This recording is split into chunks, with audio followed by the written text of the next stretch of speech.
Hello, everyone. Happy 2021. Gosh, 2021. Who would have thought? To everybody, it's started with a bang on numerous levels, but there is one constant in life, and that's Thursday afternoon webinars.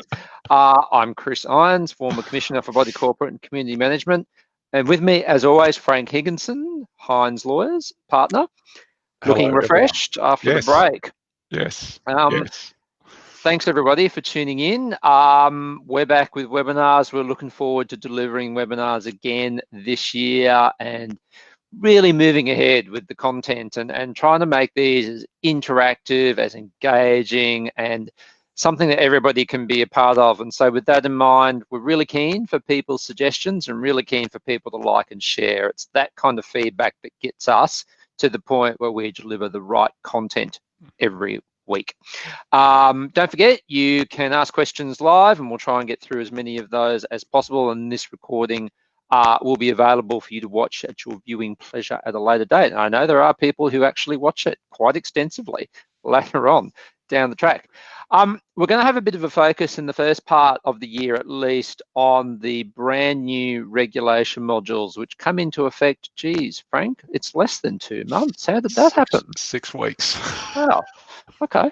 So yeah, you've got 6 weeks to get yourself ready for a set of brand new body corporate legislation in Queensland. So we're going to over coming weeks take out one portion of those new regulation modules and put a bit of detailed focus into each of that for webinars. Not every week, but most weeks. This week we're going to cover off the topic owner motions. What do we mean by owner motions, Frank? To committees. So this is a bit of a quantum leap, I suppose, in a sense. So in theory, owners have the ability to put up motions to the general meeting of the body corporate every year. So the way that normally works is every body corporate's got its end of financial year. If you submit a motion and before the end of the financial year, it's got to go on the agenda for the AGM that has to be held within 3 months of the end of that financial year. End of story. So owners have always had that ability to ask owners in general meeting to make decisions, but there's never been any express right for owners to, or for committees obliged to, consider motions by owners at committee level, and now there is. I think it's fair to say, Frank, it's always been understood that's the case. Yeah. Well, kind of. Yeah, well, mate, you dealt with it. How many inquiries did you used to have in terms of I've put something to the committee and they haven't responded to me? Yep. So I think that's right. I think it's always been understood that that's the case, but this formalises it beyond a shadow of a doubt. And so, as Frank said, we're talking today about committee meetings. If you're an owner, your ability to put motions to your AGM unchanged, and we'll talk about general meetings in a bit more detail in the coming weeks. Today, it's about you as an owner putting a motion to the committee, or you as being part of the committee receiving that motion from an owner, and also for body corporate managers, what your role in that scenario is. So it might pay us, Frank, to just briefly talk about the difference between committee meetings and general meetings. Do you want to take it away? Yeah, absolutely. So the AGM, the annual general meeting, is that meeting that's held within 3 months of the financial year. That statutory requirement must be held, end of story. So there's a bunch of statutory motions that must be on that agenda. You know, start with confirmation of the minutes of the last meeting, levies, auditor, so on and so forth. Other than that, any other meeting of owners as a whole is called an extraordinary general meeting or an EGM. So those can come about because the committee decides to call it, an owner requisitions one. But other than that, there's no actual obligation to have an EGM at any stage throughout the course of the year. So there's guaranteed to be one general meeting, which is the AGM.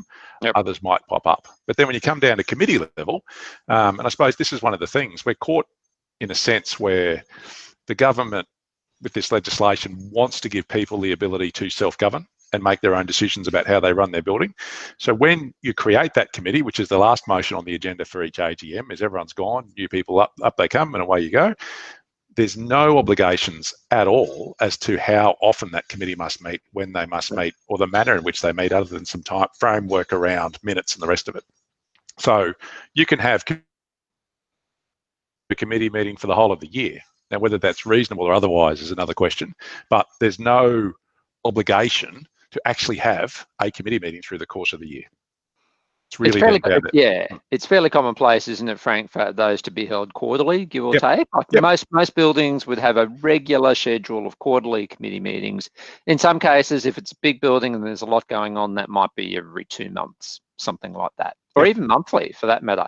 Most committees, I think it's fair to say, would do a lot of decision making over what's called a VOC, vote outside committee, which is where the committee members are asked to decide upon something and they'll vote on it via email effectively. That's pretty commonplace, and that reflects daily practice, I suppose. So yeah, this is about committees, and I suppose the difference here is that annual general meetings consider one range of things, committee meetings consider another range of things. Committees, if you think of it another way, committees can only consider things up to this threshold. I should probably take that away from the camera because that looks a bit weird.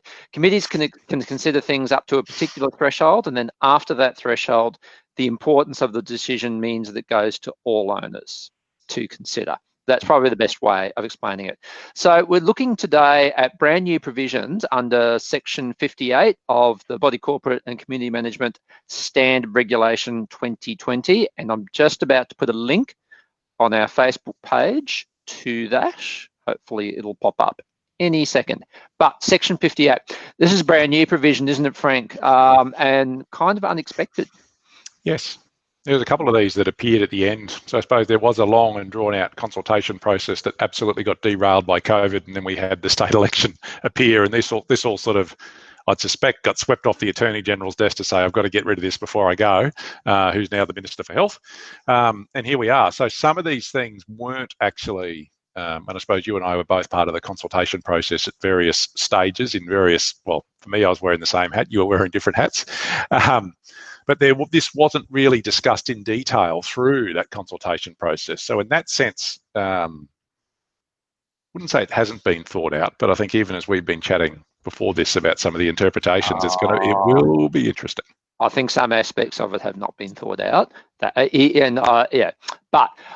think, look, my interpretation of this is that this is the government's attempt to try and put some control around what you and I, Frank, would call challenging owners, people who demand and demand and demand things of the committee.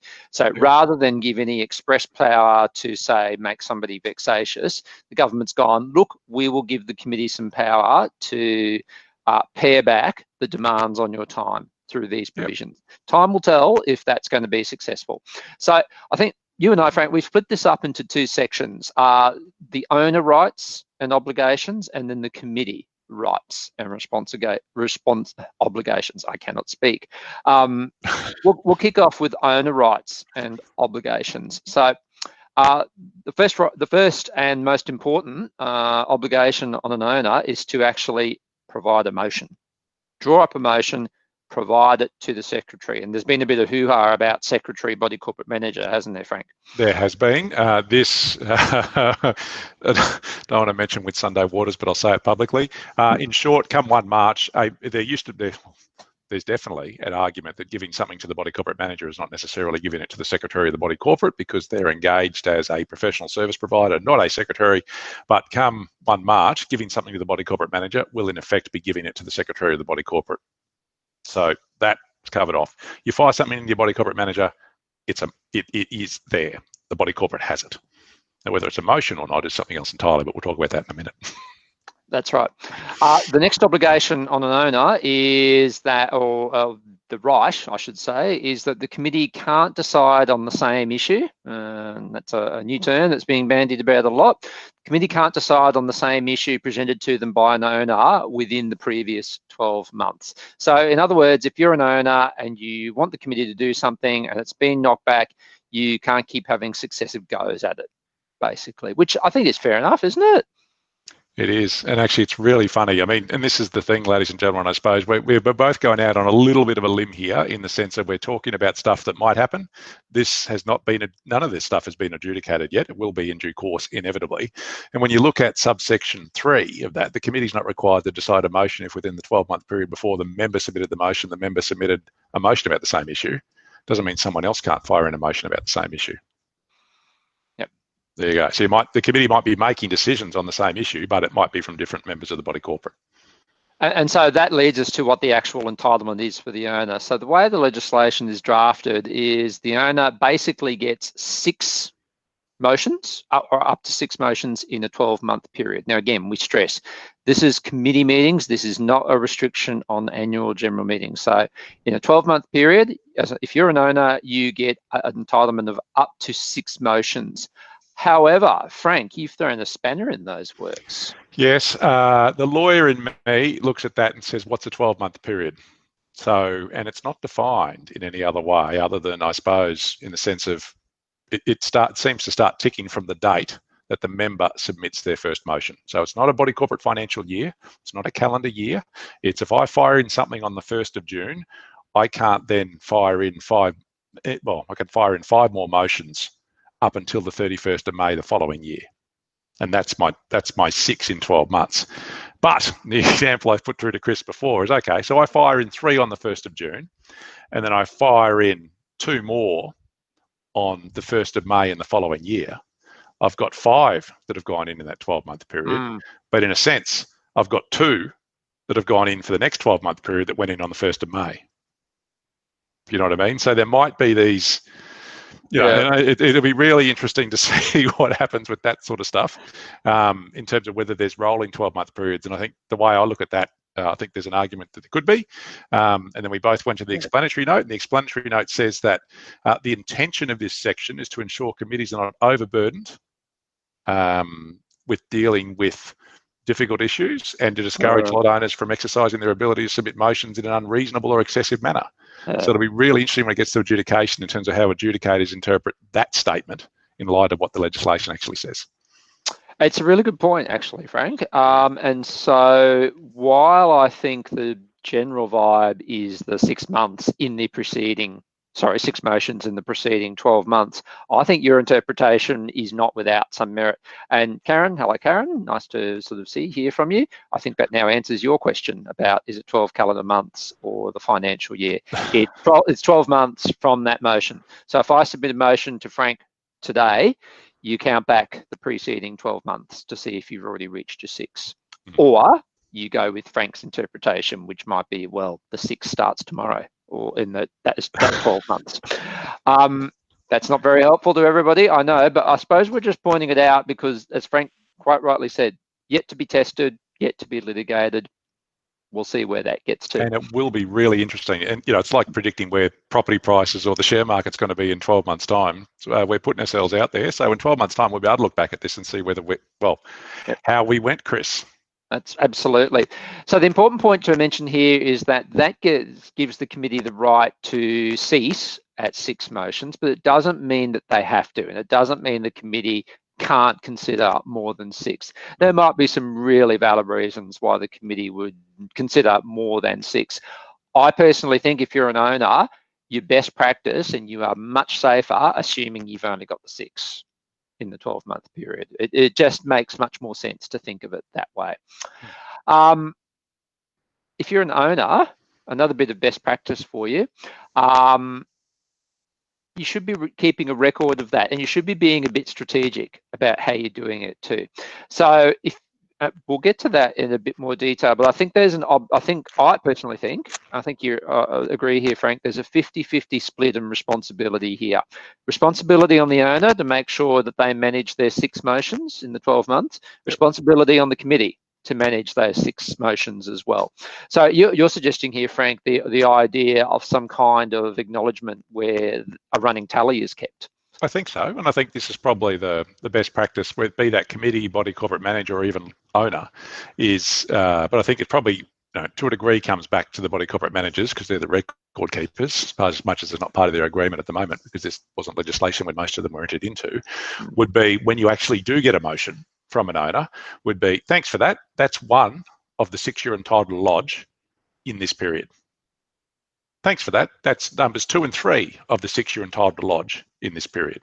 Just because, to me, that'll make it easier when you do search back for, I think they submitted something in August, or was it May? Rather than sit there and dig through records, there's your correspondence to that lot owner. I'm assuming the practice management software might work in terms of that lot owner's particular file.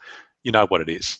This is the way to keep on top of what the numbers are, because we're absolutely going to see adjudications about you didn't consider my 7th motion, and there'll be arguments about, well, you submitted 2 here and all that sort of stuff. And then on that topic, Frank, if you have got a record there where it said this is number 4 of 6, and then the owner submits another 5 for the next committee meeting, exceeding the cap, and then complains that they didn't get those considered, one of the committee's defences may well be, well, we told you very clearly you were already up to 4 at that point. So it's not our fault because you were made. And particularly if you put a statement in there, please bear in mind the committee is obliged only to consider 6 of those motions. Yep. And so we've now done numbers 1 and 2 on your list, and numbers 3, 4, and 5 gone. Yep. And finishing off the discussion about owner rights and obligations, so what these new provisions do is that they give a defined time frame for an owner to challenge things. So we had a situation that used to occur for me as commissioner all the time, where people would ring in and say, I've put something to the committee and they just haven't decided it, and it's been months and months and months. And there was really nothing you could say, because there's no compulsion upon the committee to decide in a particular time frame. But now there is a compulsion, and that's what we're going to talk about next, the committee rights and obligations. So Frank, what is the new time frame on committees? Committees have to make a decision within 6 weeks. Well, actually, within as soon as practicable, but no longer than 6 weeks. So for me, and inevitably, mate, what we're absolutely going to see is the niggle that goes on with owners requiring committees to make decisions, committees responding on the, I suppose, what are we going to be, 42nd day after it's been requested, 6 weeks later. The reality is the committees should go back earlier if it's an easy enough decision to go back earlier. But there is the right to extend that decision for up to another 6 weeks, again, as soon as practical, provided that the committee gives notice to the owner of that and the reasons for it. So again, we're still, this overriding obligation to act reasonably hasn't gone away. So as much as it will drive some committees nuts in terms of actually having to respond to owners, this is the statutory position. This is what the Act requires you to do. So there's a 6 week and the ability to extend for another 6 weeks. And if the decision's not made in that time, it's deemed refused. And this is, I suppose, Chris, where I think probably the genesis of this came from, in terms of it is a no now. It's an automatic no if it's not a yes. Yeah.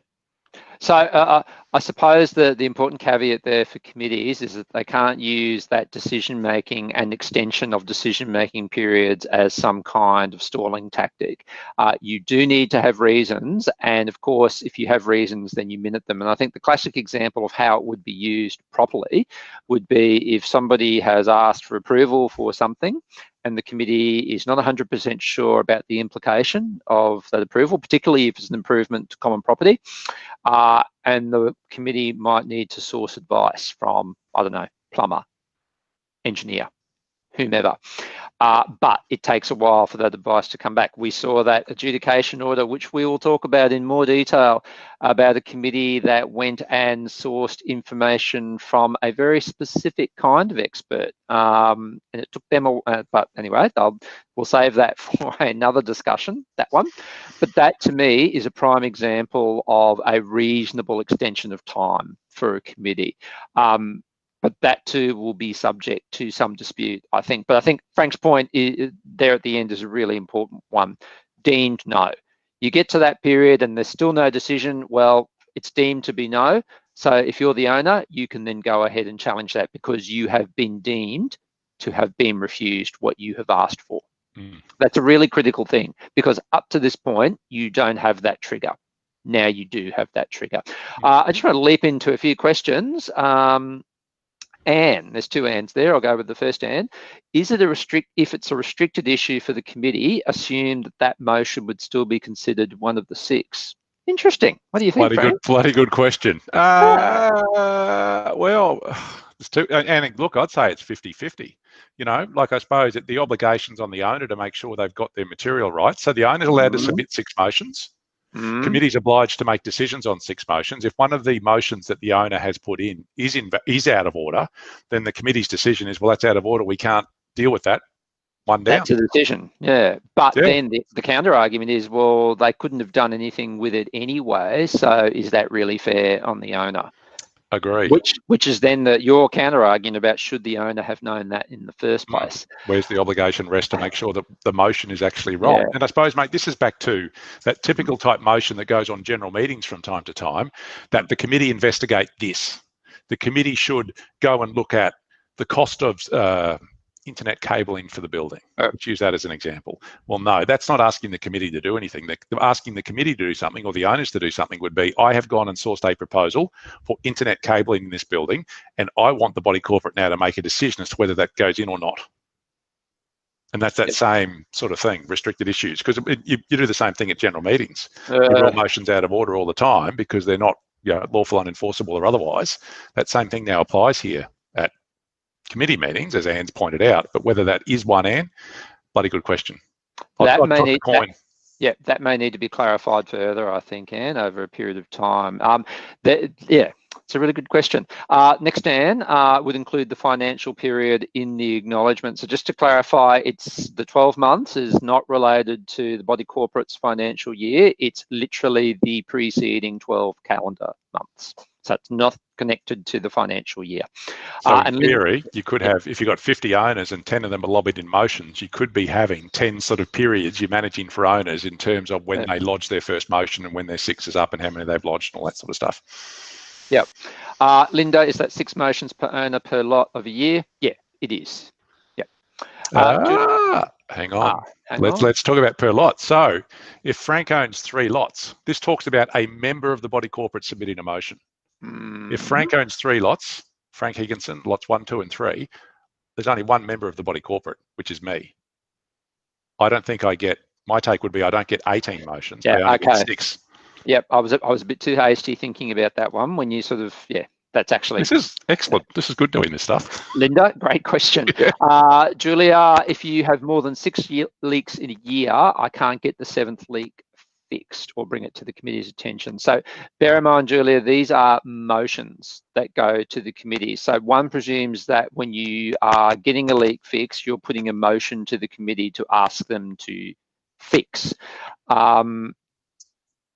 Technically, the committee could cut you off at 6. Would it be reasonable of them to do so if they knew that there was a problem and that they were responsible for it? The answer is no. That's not a reasonable decision. No. You've got to assume that it's leaking because they're not complying with their statutory obligations to keep the common property in good repair and condition, which is causing the leaks. So that probably for me is a bigger issue. If the committee's not dealing with it, you're almost off to a threat of adjudication to have the body corporate comply with what it's required to do at law. Yep, that's right. Let's talk about best practice. I mean, we touched upon this already, Frank, but let's talk a bit about best practice. So we've got all of those things now in place, and we've already identified a lot of ambiguities that are springing up out of it. So what's our best practice? Well, first up, I think owners. If you're an owner and you want the committee to do something, the onus is upon you to draft motions properly in the first place. And think really carefully about what it is. Is there an actual decision to be made? There's no point putting a motion to the committee that the committee either can't act on or there's nothing for them to decide. So if I've seen it so many times, and so have you, Frank, a motion that says, we want the committee to investigate, blah, blah, blah. What does that mean? It means nothing. You need the committee to decide upon something. So the onus is upon the owner, draft a motion properly. The clearer you draft it, the more likely you'll get what you want. And at the risk of tooting our own horns, Frank, get legal advice. It happens all the time in our world, doesn't it? Yeah. We help people draft them and we help people knock them over. So you know what they need to be. Yep. The second best practice point, and we sort of touched upon this one before, be a bit strategic about, if you're an owner, be strategic about your 6 motions. Try to think ahead. So it's January now in Brisbane, and temperature's actually been kind of mild the last week or so for this time of year. But this is the prime period where people start thinking about air conditioning. I know you are, Frank. You were. If you know that in the next 12 months, you're likely to want approval to put a condenser on common property, then set that aside as one of your 6 motions, because you know that you're going to need to be asking for that. and maybe do a bit of prioritisation. We really want the air conditioner. We also want these other things too, but just to be on the safe side, we might defer a couple of those and just go with that one. Are you thinking of doing renos this year? Are you thinking of getting a dog Are you this year? selling your property and the buyer's made it a condition of the contract that body corporate approval for the pet be obtained, and then you only ask for it the day before settlement? Yep. So try and think ahead. I know it's difficult to know how you'll feel in 12 months, but try and think ahead. The next best practice, Frank, allow enough time. And the really good rule of thumb, urgency on your part is not urgency on ours. No, and you can see the explanatory note is quite clear there in terms of overburdening committee members. And this is the thing, got to remember, committee members are volunteers. Body corporate managers are professional service providers, but they aren't the decision makers. They'll facilitate decision making, but a committee that might be up to 7 people, which it needs at least 4 to vote on something, particularly when we're still floating around in this COVID environment. I mean, we're in lockdown, almost lockdown to be this time last week. Stuff goes wrong. So you've just got to be a bit organised. And I think the same thing applies to committees. And I suppose probably this whole statutory bit that has been inserted is to oblige committees to make decisions and to engage with owners about decision making. It doesn't mean you still can't go to talk to committees generally, get a plan in place and not actually even start to tick the box. It really is designed, I think, for those niggly type relationships, isn't it, Chris? I think so, definitely. And look, we've spent a bit of time talking about owners, but let's talk about the committees for a moment. So committees must make decisions and you must minute those decisions. So no reasons or incomplete minutes, that's usually a telltale sign that it's an unreasonable decision. That's what experience tells us, and it will be subject to challenge. So committees, be thorough, be transparent. You don't need to write War and Peace. You do need to be transparent about what you do. And if you can't justify why you're saying no, then quite possibly it is unreasonable. Yep. Well, that's the reality of it. A blanket no is just not going to cut it anymore. So you've just got to be a bit more reasonable about it and explanatory. Yep. And committees, start working with your manager about how you're going to manage this process. It might not be an issue for most buildings in Queensland, but if you know that you've got an owner who's likely to who has been bombarding you with, as the committee, with motions, start working now with your manager about how you're going to manage that process. And mate, every body corporate manager we've spoken to knows the buildings that are going to be the issues for them with this issue. Yep. So now is the time to do it. Don't wait until after. Now is the time to do it. Remember also that committees are entitled to seek clarification. They are entitled to ask questions. So Frank, if you're an owner and I'm on the committee and you present a motion to me and I can't make head or tail of it because it's either poorly written or incomplete or whatever, I'm allowed to ask. I'm allowed to say to you, I don't know what this means. Can you please clarify?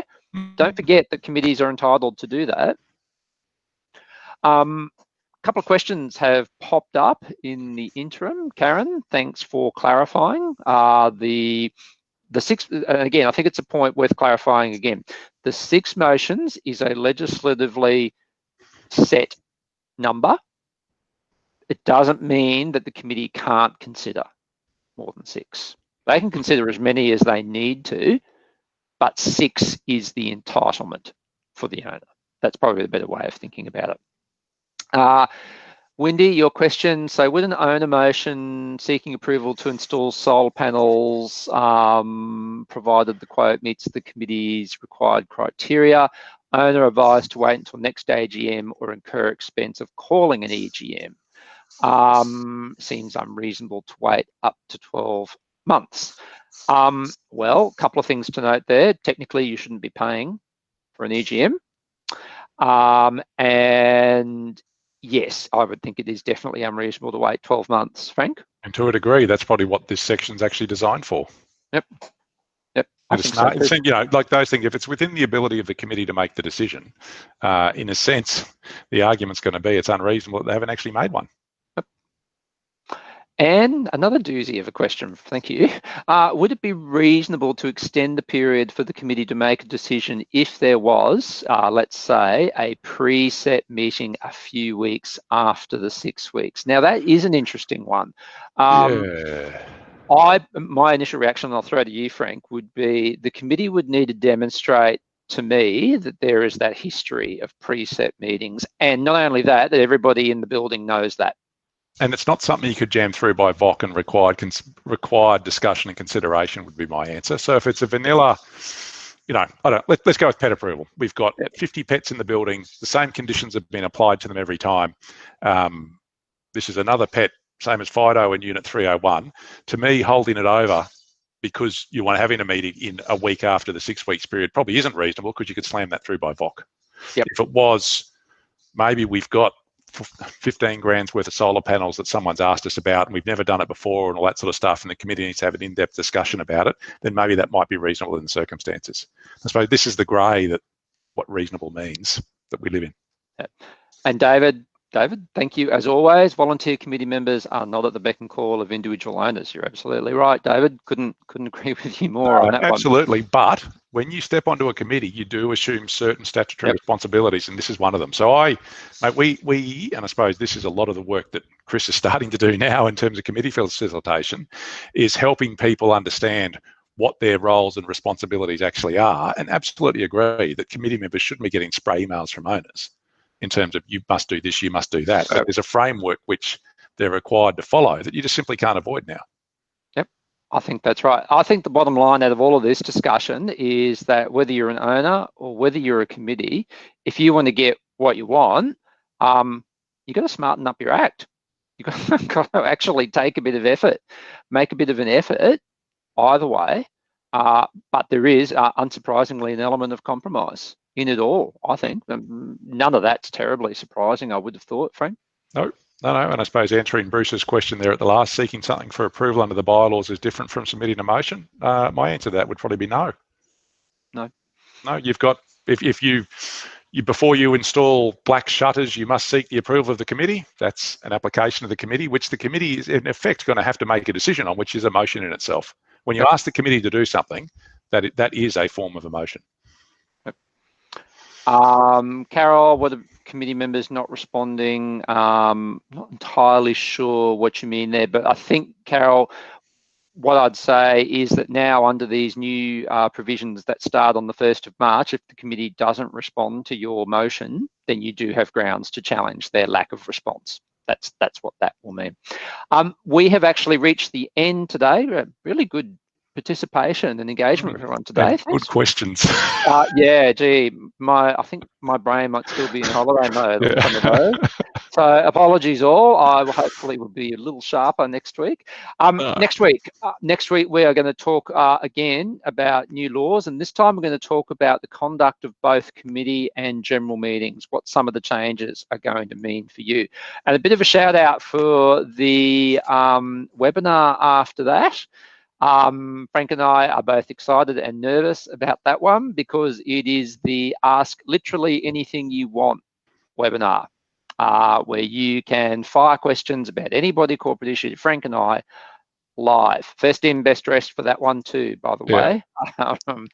So yeah, I'm not sure if I should be advertising it, but I just did. So yeah, stay tuned for that. But anyway, as I said, next week, it's about the conduct of meetings under the new regulation modules. Don't forget to like and share. If you've got any queries, info@hineslegal.com.au, as always. Frank, as always, good discussion. Yes, it is get the brain going early in the new year, isn't it? Yeah, definitely. Thanks everyone for tuning in. We'll see you next week. Done. See you everyone. Ciao. Bye.